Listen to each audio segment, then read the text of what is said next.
Jacob fled into the night. Behind him lay Esau's fury, Isaac's trembling blessing, and a home he could no longer return to. Ahead, nothing but wilderness and the unknown. As darkness swallowed the horizon, Jacob lay his head on a stone and closed his weary eyes. And then the sky tore open. A ladder rose from the earth to the heavens, blazing with light. Angels ascended and descended like rivers of fire. And above it all, a voice thundered with tenderness. I am the Lord. The land on which you lie, I will give to you and your descendants. I am with you. I will guard you. I will bring you back. Jacob awoke trembling, heart pounding. Surely God is in this place, and I did not know. He set up the stone as a pillar, poured oil over it, and named the place Bethel, house of God. And he vowed, if God watches over me, then the Lord shall be my God. Jacob journeyed east and arrived at a well where shepherds waited to water their flocks. And there, like a sunrise walking, came Rachel. Her face shone with kindness. Her steps were gentle yet strong. Jacob's breath caught. Without a word, he rolled the massive stone from the well's mouth, strength blooming from awe. He kissed her, and then he wept. Rachel brought him to her father Laban, who welcomed Jacob with smiles too wide and eyes too calculating. Jacob worked for a month, then asked for Rachel's hand. Laban agreed on one condition. Serve me 7 years. 7 years passed like 7 days, filled with love's anticipation. The wedding feast exploded with joy. Veiled and silent, the bride was led to Jacob. But when dawn broke, the veil lifted and Jacob froze.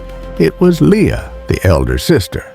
Laban's deception cut like a blade. It is not our custom, Laban shrugged, to give the younger before the older. Work another 7 years, and Rachel shall be yours. So Jacob served again. He married Rachel, and thus began a home divided. Leah, unloved but fertile. Rachel, beloved but barren. Sisters bound by rivalry and aching hearts. Children filled the tents. Reuben, Simeon, Levi, Judah. Son after son, tribe after tribe. Foundations of a nation. At last, God remembered Rachel. She conceived and bore Joseph, her miracle child. Jacob's heart stirred. It was time to go home. But Laban would not let him go easily. Wealth, flocks, wages, bargains, tricks layered upon tricks. Jacob outwitted him at last, and God blessed the work of his hands until his flocks overflowed. Then, in the dead of night, Jacob gathered his wives, children, and herds and fled. Laban pursued in fury, but God appeared to him in a dream. Do not harm Jacob. Face to face, surrounded by mountains, they made a covenant of peace. A boundary neither would cross in anger. Stones stood as witnesses. A meal sealed the truce. As Jacob continued on his journey, the wind shifted, and suddenly angels surrounded him. A camp of heaven beside a camp of earth. Jacob whispered, "This is God's camp." And the man who left as a fugitive now walked as a bearer of promise, heading toward a destiny he could no longer escape. Esau, the past was waiting.